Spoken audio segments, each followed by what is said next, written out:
Hey guys, it's Echo Mojo, and I'm going to be doing a video of, let's just call it a funny how I found this video. So, this looks like a normal coin, but if you turn it around, it's the silver rabbit coin. So, I'm going to tell you the story of how I actually found this.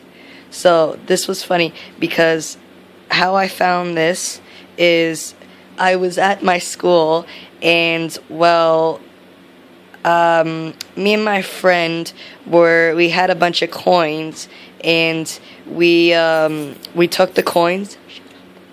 We took the coins, and he gave me a nickel, and so when he gave me the nickel, like, he was doing these funny thing. He was taking the nickels, and basically what he was doing was he was putting them in this vending machine, and he was getting like 2 dimes per nickel.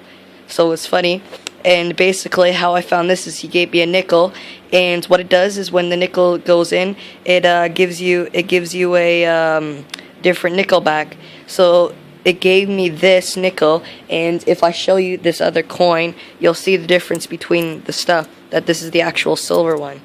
You can tell between the difference of how the coins, how looks like nickel and this is actual silver, and it's silver all the way through.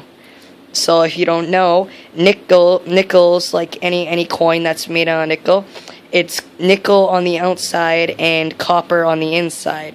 So this is pure silver. And that's basically the story of how I got this coin. It's hilarious because we were doing this for like 20 minutes. So that's basically what it is. So what this coin is it's a nickel, so it's worth 5 cents, but obviously it's not really worth 5 cents because it's solid silver, but it has a rabbit on it. And there we go. It's a better look at it if you want.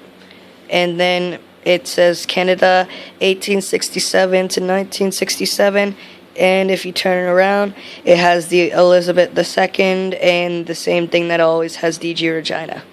So that's basically the video, and so if you guys like the video, remember to like the video, subscribe, and comment below, and I'll see you next video. Bye.